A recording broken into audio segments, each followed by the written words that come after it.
Audiobook dari buku berjudul Good Habit, Bad Habit. Bab 12. Ketahanan khusus dari kebiasaan. Badai adalah kesempatan yang baik bagi pinus dan cemara untuk menunjukkan kekuatan mereka. Ho Chi Minh. Hidup penuh dengan tekanan. Segala sesuatu tak pernah berjalan sesuai rencana. Hasilnya tak pernah seperti apa yang kita duga. Preferensi kita sering tidak digubris, kecuali oleh kebutuhan yang acak. Waktu dan segala hal yang diaturnya tidak mengalir mengikuti arah atau alur yang dapat diprediksi. Sekarang, kita mempunyai alat diagnostik untuk menguantifikasi pengalaman kita. Dan setiap alat ini secara konsisten mengatakan kepada kita bahwa betul, hidup memang kerap membuat orang tertekan. Dalam sebuah survei terbaru, sekitar 25% orang Amerika melaporkan stres yang ekstrem. Kebanyakan dari kita mengatakan bahwa stres yang kita alami melebihi takaran yang sehat. Penyebabnya bisa diprediksi pada 2017, lebih dari 60% warga Amerika mengatakan merasa stres soal masa depan bangsa, masalah uang, dan masalah lapangan pekerjaan. Orang juga melaporkan gejala stres lebih banyak daripada tahun-tahun sebelumnya, termasuk amarah, kecemasan, dan kelelahan. Hal terakhir tidak hanya terkait dengan kondisi pikiran, tubuh kita bereaksi terhadap stres dengan aliran berbagai hormon, termasuk adrenalin dan kortisol yang berpengaruh terhadap pikiran, perasaan, serta tindakan kita. Stres melemahkan pribadi eksekutif kita, atau proses kognitif lebih tinggi yang terlibat ketika kita membuat rencana, berpikir ke depan, dan bertindak dengan fleksibel untuk meraih sasaran kita. Sistem pembuatan keputusan kita menjadi korban. Selama beberapa tahun terakhir, kebanyakan dari kita telah menyadari dampak stres terhadap kesehatan. Kerusakan yang ditimbulkannya telah diketahui secara luas, tetapi jarang terpecahkan. Tentu, kita bisa mengasingkan diri dan pergi berekreasi. Ada pula pola pikir yang disarankan. Tetapi, ini hanya berhasil di bawah kondisi tertentu dan bagi orang tertentu. Lebih tepatnya, kebanyakan dari kita tidak punya kesempatan untuk mengasingkan diri di sebuah pusat meditasi. Bukankah akan lebih baik kalau kita semua membawa alat untuk membangun suaka anti-stres kita sendiri? Terlindung dari lembing dan panah dari kekacauan sehari-hari. Terlindung dari lembing dan panah dari kekacauan sehari-hari. Bukankah itu akan menjadi tempat yang istimewa untuk menyimpan perilaku yang ingin Anda pertahankan melalui semua hari baik maupun buruk? Tipe perilaku yang berpotensi membantu Anda meraih sasaran jangka panjang. Sebenarnya, Anda telah memilikinya. Kebiasaan adalah pelabuhan aman pada masa-masa stres. Ia tidak terpengaruh oleh stres seperti pribadi kita yang lebih sadar. Nyatanya, kebiasaan mampu bertahan, bahkan ada lonjakan dalam kinerja kebiasaan ketika nyaris seisi benak kita terkurap oleh hidup. Inilah kualitas khusus yang menjadikannya cocok untuk menghadapi ujian sehari-hari untuk menjadi pribadi yang paling baik. Kita bisa membayangkan dengan mudah bagaimana sebuah lonjakan kebiasaan sangat adaptif secara evolusioner bagi nenek moyang kita. Melihat beruang langsung lempar tombak. Sebagaimana diskontinuitas kebiasaan mengganggu petunjuk untuk pelaksanaan kebiasaan di bab 11, stres juga mengganggu pribadi sadar kita. Ia menggeser titik keseimbangan antara kebiasaan dan pikiran sadar. Tiap sistem tampaknya berkembang dalam kondisi yang berbeda-beda. Di bawah pengaruh stres, kebiasaan tetap bekerja meskipun kesadaran melemah. Bagi peneliti, pola ini adalah tanda mencolok dari disosialisasi antara kebiasaan dan kesengajaan. Bagi yang lainnya, pengaturan sistem cadangan ini mempunyai manfaat praktis yang jelas dengan sebuah kebiasaan. Anda tidak akan pernah kehilangan kemampuan memberi tanggapan, bahkan ketika stres, gangguan atau keletihan mental sedang menggempur pikiran sadar Anda. Untuk mempelajari titik temu antara stres dan kebiasaan, sebuah kelompok peneliti meminta beberapa mahasiswa untuk mencelupkan pergelangan tangan mereka ke air es selama 3 menit atau selama mungkin. Seperti yang bisa Anda bayangkan, ini mengakibatkan stres fisik. Untuk menambahkan stres sosial, para mahasiswa itu direkam dan disaksikan oleh orang yang tidak dikenal ketika mereka sedang disiksa oleh es. Sebagai pembanding, sekelompok mahasiswa lain tidak diberi kedua macam stres tadi. Sebaliknya, mereka disuruh mencelupkan tangan mereka ke dalam air hangat. Dalam bagian berikutnya pada kajian itu, setiap peserta menjalankan tugas di komputer yang mengharuskan mereka memilih bentuk tertentu pada layar dengan menekan tombol. Ada imbalan ketika mereka memilih bentuk yang betul. Mereka boleh menyeruput jus jeruk atau susu coklat melalui sedotan yang ditaruh dalam jangkauan mulut mereka.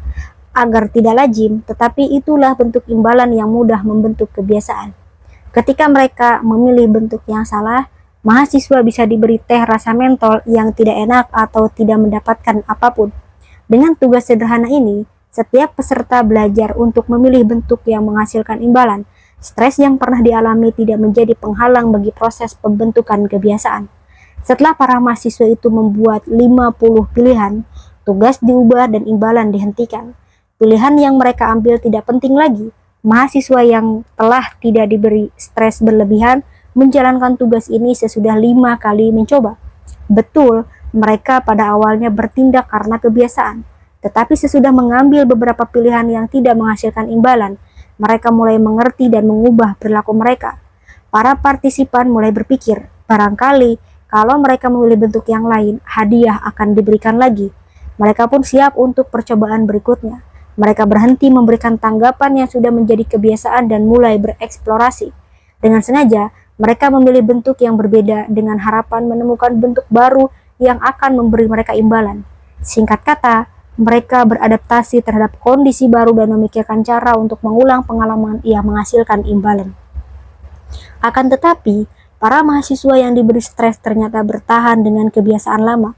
Pikiran sadar mereka masih berfokus pada pengalaman yang menyakitkan dan ketidakpuasan terhadap sistem. Mereka tidak mudah mempertimbangkan kemungkinan lain. Stres di dunia nyata memberikan dampak yang serupa. Dalam sebuah studi terhadap 174 keputusan sulit yang dibuat oleh para eksekutif korporat tentang akuisisi, peluncuran produk besar dan restrukturasi dan eksekutif yang merasa lebih sadar dan berada di bawah ancaman, berdasarkan wawancara dengan pasangan dan laporan perusahaan, memiliki peluang lebih kecil untuk mengambil resiko strategis. Dalam jargon bisnis, mereka yang berada di bawah pengaruh stres terus mengeksploitasi apapun yang sebelumnya telah membuat perusahaan itu sukses dan menghindari eksplorasi, inovasi, serta perkembangan baru. Tipe pandangan yang mengutamakan eksploitasi ketimbang eksplorasi agaknya membuat perusahaan bersangkutan kekurangan produk baru dan membuatnya beresiko menjadi blockbuster, Polaroid, dan kompak berikutnya. Stres mendatangkan akibat tadi karena ia mampu mempengaruhi bagian otak yang aktif. Di bawah stres, aktivasi neural bergeser menjauh dari kawasan pembuatan keputusan dan peraihan sasaran, orbit frontal cortex, medial prefrontal cortex, hipokampus. Sebaliknya, aktivitas meningkat dalam sistem neutral striatal yang berurusan dengan tanggapan dan imbalan berbasis kebiasaan. Kombinasi ini mengantar kita ke mode autopilot. Sistem pembuatan keputusan menyempit ke apa saja yang sukses di masa lalu dengan kehadiran agen pembawa stres. Pikiran kita ingin mengatasinya dengan menolak atau menjauhinya. Kita menjadi sibuk dengan mencoba bertahan melawan penyebab stres dan mengurangi perhatian pada apa yang terjadi di sekeliling kita. Sayangnya, di dunia modern, penyebab stres sering berupa situasi yang menuntut orang untuk berpikir cepat dan rumit. Ketika seorang anggota keluarga dirawat di rumah sakit misalnya, kita perlu membuat keputusan yang cepat. Atau mungkin Anda baru mengalami pemutusan hubungan kerja dan dengan tagihan yang besar, Anda harus segera mencari pekerjaan lain. Barangkali stres Anda berasal dari ketidakbahagiaan pasangan Anda dan kemungkinan berakhirnya hubungan itu. Ini meningkatkan tuntunan pembuatan keputusan sadar. Situasi yang mengancam menyita perhatian Anda akan membuat Anda tetap berfokus pada mengingat atau menekan kembali pengalaman hingga membuat Anda hampir tidak mampu memikirkan hal lain. Seperti para mahasiswa dalam eksperimen di atas, tangan Anda sedang berada di dalam es. Anda harus memikirkan cara untuk mengatasi stres. Kebiasaan bisa membantu. Dalam bagian berikutnya dari kajian itu, setelah membuat 10 pilihan tanpa imbalan, mahasiswa mulai mendapatkan imbalan lagi ketika memilih bentuk yang benar. Mahasiswa yang tidak mengalami stres langsung tahu tentang imbalan baru dan kembali dari mengeksplorasi bentuk baru kebiasaan yang pernah mereka pelajari. Kemampuan adaptasi membuat mereka kembali ke strategi yang benar setelah mencoba sebentar. Sebaliknya, mahasiswa yang mengalami stres tidak pernah bergeser dari strategi kemenangan terdahulu. Mereka terus mengulang kebiasaan mereka, dan sekarang membuat mereka memperoleh imbalan. Bisa saja kita memuji imajinasi dan inisiatif partisipan yang tidak mengalami stres. Kita semua berharap memiliki benak yang siap untuk beradaptasi dengan lingkungan dan mencari strategi baru. Akan tetapi, kita tidak hidup di dunia yang bebas dan stres. Dari perspektif kebiasaan, temuan yang lebih penting datang dari kelompok mahasiswa satu lagi. Melalui beberapa disrupsi, melalui stres, baik dengan imbalan maupun tanpa imbalan, kebiasaan yang sudah mapan tidak hilang. Kebiasaan tidak melemah ketika pikiran mereka sibuk mengatasi ketidaknyamanan dan rasa malu. Kebiasaan itu tangguh. Kebiasaan akan bertahan dalam suka atau duka. Sekarang, bayangkan situasi tak bagus Anda sendiri, kesehatan yang mendadak memburuk, kemunduran di tempat kerja, hubungan yang bermasalah, alih-alih memilih bentuk yang benar seperti di laboratorium. Bayangkan Anda telah membangun kebiasaan baik yang membantu Anda menjalani hidup dengan lancar sembari berurusan dengan kerumitan dari sumber stres. Itulah tipe kerja keras yang diam-diam dilakukan oleh pribadi kedua Anda. Dan sebagaimana telah kita lihat dalam bab ini, pekerjaan itu dapat dilakukan bahkan ketika pikiran sadar Anda berada di bawah tekanan. Itu kabar baik yang seharusnya membuat Anda optimis jika Anda menghadapi kesulitan di masa depan. Anda akan tahu bahwa kebiasaan dan bagian diri yang telah Anda siapkan untuk peraihan sasaran jangka panjang akan terus bekerja. Kebiasaan Anda yang menguntungkan akan terus maju tanpa menghiraukan drama yang terjadi hari itu. Dengan begitu, kebiasaan menjadi lebih dari sebuah sistem cadangan kukuh yang memungkinkan kita untuk terus beraksi terlepas dari tantangan yang dilemparkan kepada kita. Kebiasaan menjadi pilihan yang diambil oleh kedua pribadi kita. Beberapa tahun yang lalu, saya mempunyai tetangga yang merupakan seorang pesepeda profesional. Ia sangat cepat. Kami biasa bersepeda bersama saat ia sedang santai dan sengaja mengistirahatkan jantungnya. Bersama saya, ia memakai sepeda touring, bukan sepeda balapnya. Di awal perjalanan, kami menemukan irama mengayuh yang pas dan itu menyenangkan. Kami saling bercerita tentang keluarga masing-masing. Itu berlanjut selama 1 jam pertama. Ketika kami mulai berjalan pulang, ia selalu mempercepat lajunya. Dalam waktu sebentar, ia sudah berada di depan saya dan kami tidak bersepeda sambil mengobrol lagi. Ia kembali ke kecepatan berpacunya. Ketika saya menanyakan sebabnya, ia menerangkan bahwa ia dengan sadar berusaha bersepeda dengan lambat. Lagi pula, hari istirahat adalah bagian yang penting dalam pelatihannya. Namun, seiring berjalannya waktu, upaya sadarnya untuk menyesuaikan dengan kecepatan saya menjadi terlalu berat baginya. Kakinya menjadi lebih cepat secara otomatis. Secara mental, ia terlalu lelah untuk menyamai kecepatan saya. Ironi di sini adalah, secara fisik, ia menggerakkan tenaga lebih banyak, tetapi sebagai kebiasaan, itu justru terasa lebih mudah baginya. Ketika letih dan sedang tertekan, kita berharap kita kembali ke kebiasaan yang buruk. Kita semua pernah mengalami hal seperti ini. Ketika sudah terlambat ke sebuah rapat, kita berulang kali menekan tombol lift, seolah-olah itu akan membuat kita tiba lebih cepat. Ketika sedang bergegas ke suatu tempat, kita terus menekan tombol penyeberang jalan untuk membuat lampu lalu lintas lekas hijau supaya kita bisa menyeberang. Ketika terjebak macet, kita menekan klakson berulang kali meski sudah tahu bahwa semua orang sama-sama terjebak. Di bawah tekanan, kita bertindak di luar kebiasaan.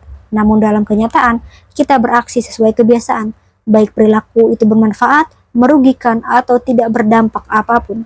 Mekanisme kebiasaan tidak membedakan mana kebiasaan yang mungkin bermanfaat dalam situasi sekarang dengan yang tidak. Dalam sebuah penelitian tentang bagaimana stres dan keletihan mengeksploitasi kebiasaan baik dan juga buruk, mahasiswa di sekolah bisnis UCLA melaporkan rutinitas pagi mereka. Selama 3 pekan pertama, kami melakukan pengukuran dasar untuk menilai bagaimana kebiasaan sarapan mereka dan seberapa sering mereka membaca berbagai rubrik di surat kabar. Kemudian, 1 kali seminggu dalam 4 pekan berikutnya, mereka melaporkan apa yang mereka makan saat sarapan dan rubrik mana yang mereka baca sebelum berangkat kuliah. 2 di antara 4 pekan ini sangat menguras tenaga karena mereka menjalani banyak ujian. Pekan ujian benar-benar mendorong ketergantungan terhadap kebiasaan. Mahasiswa yang rutin mengkonsumsi makanan sehat saat sarapan, seperti sereal atau camilan tinggi protein, lebih mungkin melakukan itu pada pekan ujian. Mereka yang mempunyai kebiasaan menyantap makanan kurang sehat seperti kue, pancake, roti bakar, dan kopi dengan gula menjalani kegiatan yang sama. Kebiasaan membaca surat kabar juga dilakukan dengan cara yang kurang lebih sama. Mahasiswa dengan kebiasaan membaca rubrik pendidikan di surat kabar, misalnya berita dunia, lebih mungkin membaca rubrik yang biasa mereka baca selama pekan ujian. Begitu pula mereka yang biasa membaca rubrik hiburan, misalnya kolom nasihat. Mahasiswa yang tidak memiliki kebiasaan sarapan atau membaca surat kabar yang kuat tidak menunjukkan lonjakan ini selama pekan ujian. Kenaikan minat baca mereka sangat mengejutkan. Selama pekan ujian, mahasiswa tampaknya lebih banyak belajar dan mengurangi waktu untuk membaca surat kabar. Kendati demikian, mahasiswa lebih mungkin membaca apa yang biasa mereka baca. Ini masuk akal jika Anda memikirkan pengaruh stres terhadap kebiasaan. Selama pekan ujian, kemampuan mahasiswa untuk membuat keputusan sadar tentang apa yang ingin dibaca menjadi berkurang. Mahasiswa yang biasa membaca berita bisnis misalnya tidak mungkin melihat-lihat rubrik berita lokal. Akibatnya, mereka jarang teralihkan dari rubrik yang biasa mereka baca. Begitu bangun, mereka langsung membaca rubrik bisnis seperti yang biasa dilakukan, mungkin sambil memikirkan materi kuliah yang akan diujikan. Bukti langsung tentang lonjakan kebiasaan datang dari sebuah kajian di mana mahasiswa Duke University diminta mengidentifikasi 4 perilaku yang ingin mereka tegakkan demi meraih sebuah saran penting dan 4 perilaku yang ingin mereka hindari. Sebagai contoh, langsung mulai mengerjakan tugas sesudah makan malam adalah perilaku yang dikehendaki yang berpeluang meningkatkan nilai ujian. Sedangkan bermain game adalah perilaku yang tidak dikehendaki. Mahasiswa juga menilai kekuatan kebiasaan tiap perilaku dengan mencatat seberapa sering mereka telah melakukan itu di tempat yang sama sebelumnya. Kajian itu berlangsung selama 4 hari. Di penghujung hari, para mahasiswa melaporkan iya atau tidak, apakah mereka menjalankan tiap perilaku yang mereka cantumkan dalam daftar. Pada 2 hari kajian, selama kajian itu, daya kognitif para mahasiswa terkuras. Mereka diminta menggunakan tangan yang tidak dominan untuk melakukan aksi sederhana seperti menelpon, menggerakkan mouse komputer, dan membuka pintu. Ini melelahkan secara mental karena para mahasiswa harus menghalangi dorongan untuk menggunakan tangan dominan mereka dan terus menggunakan tangan yang lain. Untuk memastikan bahwa mereka mematuhi perintah, para partisipan menandatangani sebuah kontrak dan membuat pengingat bagi diri mereka sendiri. Selama 2 hari ketika para mahasiswa menggunakan tangan tidak dominan mereka tidak banyak melakukan perilaku yang berbasis kebiasaan, baik yang dikehendaki dan sejalan dengan pencapaian sasaran atau tidak dikehendaki dan mengganggu, daripada 2 hari lain selama kajian. Para mahasiswa yang lelah karena harus terus-menerus menggunakan tangan tidak dominan diganggu oleh kebiasaan buruk, tetapi juga diuntungkan oleh kebiasaan baik. Lelah mental sama seperti stres, meningkatkan performa kebiasaan, merefleksikan terbatasnya kemampuan pikiran sadar, dan kukuhnya otomatisitas. Ketangguhan kebiasaan kedengarannya bagus, tetapi dalam beberapa hal itu adalah wujud baru dari kecenderungan lama yang kita miliki, yang diperburuk oleh maraknya gangguan yang ada di sekitar kita belakangan ini. Begitu ponsel kita berdering, kita langsung merespon ajakan untuk memasuki koneksi sosial yang lebih luas. Distraksi dalam istilah kebiasaan adalah munculnya pribadi habitual ketika jika kita mampu memimpin diri sendiri, dia seharusnya berada di latar belakang. Tidak ada yang aman dari distraksi, karena hampir tidak ada yang cukup berkuasa untuk memegang kendali penuh atas kebiasaan mereka. Bagi kebanyakan dari kita, distraksi adalah pengganggu level rendah. Kendati demikian, ada sebagian orang yang secara alami hidup dalam semacam jurang kekosongan, abstainment abyss, dengan keputusan yang sering dibajak oleh distraksi. Ada sebuah skala untuk mengukur kecenderungan ini. Anda bisa memeriksa skor kekosongan pikiran Anda di situs berikut: www.ocf.berkeley.edu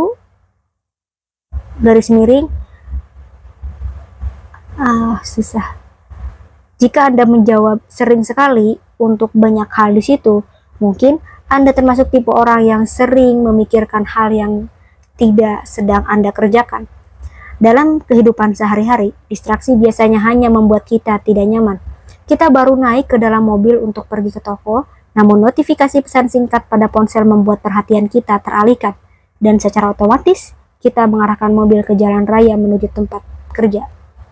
Atau kita sedang berjalan ke kamar untuk mengambil sesuatu ketika sebuah lagu yang sangat kita sukai dimainkan di radio, tanpa berpikir kita pun mengambil barang yang salah. Ketika orang membuat catatan tentang kesalahan seperti itu, mereka biasanya melaporkan satu kejadian per hari. Namun, orang yang memperoleh skor tinggi dalam skala kekosongan pikiran lebih sering melakukan kesalahan seperti itu. Dalam beberapa situasi belakangan ini, distraksi menjadi sesuatu yang lebih berbahaya. Dalam kunjungan ke klinik atau rumah sakit, dokter Anda mungkin melihat Anda hanya dengan satu mata karena mata yang satu lagi diarahkan ke komputer. Kebanyakan klinik sekarang mengharuskan pencatatan elektronik. Ini memang menguntungkan karena menyediakan riwayat perawatan kesehatan yang terus-menerus. Namun, mengisi formulir membuat perhatian dokter sesekali teralihkan ketika Anda sedang sangat memerlukannya. Perhatian dokter yang teralihkan tidak hanya seputar catatan kesehatan. Dosen dan dokter magang dari sebuah rumah sakit pendidikan bergengsi pernah disurvei seputar pemakaian ponsel selama bertugas. 19% residen dan 12% dokter jaga yakin mereka telah melewatkan informasi yang penting tentang pasien akibat distraksi dari ponsel. Dalam kondisi seperti ini, operasi bisa sangat beresiko. Ketika para teknisi medis disurvei, sekitar separuh dari mereka mengaku pernah mengobrol lewat ponsel selama bedah jantung. Padahal, tugas mereka adalah memantau mesin bypass. Angka serupa dilaporkan untuk pesan singkat, padahal 78% juga mengakui bahwa itu membahayakan. Namun jangan lupa, sebagian dari kita terpaksa dibawa ke rumah sakit justru karena distraksi kita sendiri. Pejalan kaki yang dibawa ke rumah sakit karena kecelakaan yang disebabkan oleh ponsel meningkat 3 kali lipat antara 2004 dan 2010. Catatan di pendaftaran menyampaikan berbagai kisah sedih. Laki-laki 28 tahun menabrak tiang sewaktu berjalan sambil menelpon. Alisnya robek. Anak laki-laki 14 tahun berjalan di jalan raya sambil menelpon. Terjatuh dari jembatan setinggi 2 meter ke selokan berbatu. Luka memar di bagian dada. Laki-laki 23 tahun berjalan di tengah jalan sambil mengobrol lewat ponsel dan tertabrak mobil. Memar bagian pinggul. Kesadaran yang teralihkan oleh teknologi menyebabkan kita beraksi sesuai kebiasaan. Seringkali kebiasaan itu sederhana dan mekanikal, seperti terus berjalan ke depan. Itu baik bagi kita ketika jalannya rata dan tanpa penghalang. Namun, ketika medan berubah dan memerlukan keputusan sadar, kecelakaan serius bisa terjadi atau paling tidak kita bisa malu. Sebuah kajian pada 1984 menganalisis surat-surat dari 67 orang yang mengaku pernah dituduh mencuri di toko padahal tidak melakukannya. Banyak di antara mereka mengaku bahwa mereka entah bagaimana memasukkan barang pajangan ke dalam saku dan tas tanpa ada niat mencuri. Lebih dari separuh menyalahkan kejadian itu kepada distraksi. Tentu saja, waktu itu ponsel pintar belum ada, tetapi beberapa mengatakan bahwa saat itu mereka tidak bisa menemukan anak mereka. Ada yang tidak sengaja menjatuhkan barang pajangan. Ada juga yang baru melihat mantan suami berbelanja bersama perempuan lain. Banyak kejadian seperti itu membuat orang bereaksi terhadap petunjuk kebiasaan tanpa berpikir. Maka mereka meninggalkan toko padahal belum membayar atau mengambil kembalian. Meninggalkan rumah tanpa membawa uang atau kartu kredit, otomatis meraih kereta belanja pelanggan lain, mengambil barang yang salah dan rak pajangan, dan mungkin bahkan berbelanja tanpa membayar. Distraksi adalah penyebab utama sebuah ini dan ketangguhan kebiasaan adalah penyebab utama efek distraksi. Distraksi yang berpasangan dengan kebiasaan yang kuat biasanya tidak berbahaya. Toh, kita biasanya pulang dengan belanjaan dan barang bawaan yang masih utuh. Namun, kebiasaan hanya dapat melakukan apa yang pernah ia lakukan. Kemasan baru yang mirip dengan barang yang biasa kita beli, mainan anjing itu mirip pusat pencuci piring. Bisa memicu kita untuk membelinya. Akibatnya, kita bisa di rumah membawa sesuatu yang tidak kita inginkan, atau kita melewatkan kesempatan, barangkali ketika secara otomatis memilih merek yang biasa tanpa menyadari bahwa produk lain yang mungkin lebih baik sedang dijual dengan harga diskon. Di dunia maya, distraksi bisa lebih merepotkan. Kita semua pernah menerima pesan penipuan atau phishing lewat email. Email itu terkesan baik-baik saja, padahal meminta informasi sensitif atau menyisipkan malware ke dalam sistem kita, sehingga ketika diklik sebuah tautan yang tampak tidak membahayakan. Subjek, mohon cermati kembali akun Anda. Mahasiswa yang terhormat, ada masalah teknis terkait akun email universitas yang memerlukan perhatian Anda. Mohon klik tautan di bawah ini untuk mengatur ulang akun Anda dan menyelesaikan masalah dalam 2 hari ke depan. http://mxnmm90sjojk. Terima kasih. Sekelompok mahasiswa di University of Buffalo dalam sebuah kajian dikirimi email seperti ini secara perorangan. 83% dari keseluruhan mahasiswa itu mengklik tautan tersebut. Mahasiswa dengan kebiasaan penggunaan email lebih kuat yang melaporkan penggunaan email yang sering dan otomatis lebih mungkin untuk mengklik tautan tersebut. Mahasiswa khususnya rentan ketika mereka melaporkan bahwa mereka tidak terlalu memperhatikan email itu dan dengan cermat memutuskan akan menanggapi atau tidak. Ketika pembuat keputusan sadar kita mengalami distraksi, kebiasaan penggunaan email kita dapat dieksploitasi oleh orang lain. Kebiasaan media sosial juga membuat kita rentan. Sekelompok mahasiswa menerima pesan phishing di akun Facebook mereka. Awalnya, masing-masing mendapat permintaan untuk berteman. 2 pekan kemudian, mereka mendapatkan permintaan dari akun yang sama untuk memberikan informasi pribadi dengan iming-iming berpeluang menjadi karyawan magang. Apabila Anda tertarik untuk magang dan menginginkan informasi yang lebih rinci, tolong balas dengan menyertakan nomor induk mahasiswa, nama pengguna email, dan tanggal lahir dalam 3 hari mendatang. Pengguna Facebook habitual, yaitu orang yang sering menggunakan situs itu pada jam yang sama, paling mungkin tunduk kepada 2 permintaan itu dan akhirnya mengirimkan informasi pribadi kepada seseorang yang tidak mereka kenal. Mahasiswa yang sama mengatakan mereka khawatir soal privasi di Facebook, namun itu tidak menghentikan mereka dari membagi informasi pribadi. Kita mengandalkan kebiasaan dalam kehidupan sehari-hari karena ia masuk ke dalam pikiran dengan cepat, terutama ketika pikiran sadar kita sedang sibuk atau buntu. Kemampuan kita untuk membuat keputusan sadar ternyata jauh dari tangguh. Ia melemah sewaktu mengalami stres, memudar ketika mengalami keletihan mental, dan mudah dirusak oleh distraksi media sosial dalam kekosongan pikiran. Kesadaran memang tidak selalu siap menghadapi apa yang ada di depan kita. Hidup sampai lanjut usia mendatangkan berbagai hal yang merugikan bagi kita semua. Ketajaman pikiran, sama seperti kekuatan fisik, akan menurun seiring bertambahnya usia.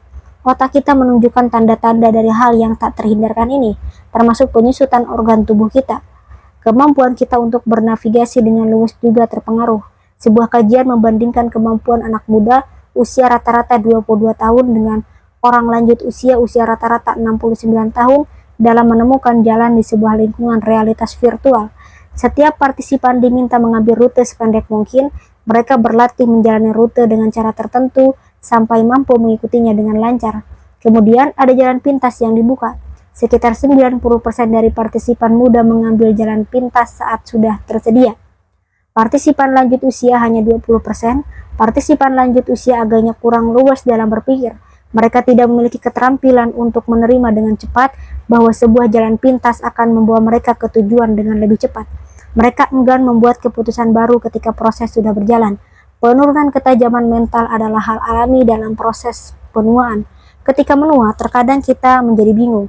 Dalam situasi lain, kita mungkin bereaksi, tetapi lambat. Kebiasaan merupakan opsi yang disambut baik oleh kaum lansia. Kebiasaan membuat kita tidak harus berpikir tentang cara mengerjakan sesuatu dan memungkinkan kita untuk bertindak secara otomatis. Di mana sandal? Di kolong tempat tidur. Di mana kunci? Di gantungan dekat pintu. Di mana kacamata? Di kotak di atas meja. Tempat yang sama selama 15 tahun terakhir. Untuk otak yang menua, pola habitual memungkinkan pemiliknya untuk hidup secara efisien meski daya ingat dan kemampuan membuat keputusan mereka berkurang. Sifat tangguh kebiasaan menerangkan sebuah poin penting tentang sifat alaminya secara umum. Terkadang, kebiasaan bukanlah opsi yang paling efektif, terutama ketika situasi itu kompleks dan menuntut pemikiran kritis. Kebiasaan merupakan solusi jangka panjang dan kita cenderung percaya pada prospek bahwa hasil akhir kebiasaan yang terkumpul sejalan dengan waktu akan membuat kita mampu melakukan hal yang tak akan bisa kita lakukan dengan komitmen sadar. Kebiasaan adalah yang kita lakukan untuk menyelesaikan sesuatu, karena tanpanya kita tidak akan mengerjakannya. Namun, kini dan bisa kapan saja sebuah kebiasaan dapat melemahkan performa Anda. Yang dapat kita pelajari dari pertunjukan ketangguhan dalam bab ini adalah kita tidak harus putus asa ketika kita merasakan terkuras oleh hidup. Ketika mereka tidak mampu membuat keputusan yang luar biasa, kita bisa percaya bahwa bagian dalam diri kita akan terus berjaga untuk menangani masalah dan menciptakan solusi jangka panjang. Selain itu, aspek ketangguhan dalam kebiasaan memberi kita sebuah cara baru untuk berpikir tentang distraksi dalam hidup kita. Distraksi bukanlah ujian atas kemampuan kognitif kita. Distraksi bukan bukti bahwa kita pelin-pelan. Distraksi hanyalah sebuah kesempatan bagi kebiasaan yang sangat tangguh untuk muncul, yang akan kita redam sedikit jika kita mempunyai kemampuan untuk beraksi dengan sengaja. Kebiasaan bukan sesuatu yang mudah ditempa atau sesuatu yang kreatif, tapi pada akhirnya ia akan mengantar kita ke tujuan. Mengingat pembuatan keputusan kerap dipersulit oleh stres, kelelahan, distraksi, atau kurangnya kemampuan, keseimbangan dalam hidup kita bergeser ke arah kebiasaan. Alasan tambahan untuk menegakkan kebiasaan yang baik adalah agar pilihan habitual kita juga menjadi pilihan yang benar.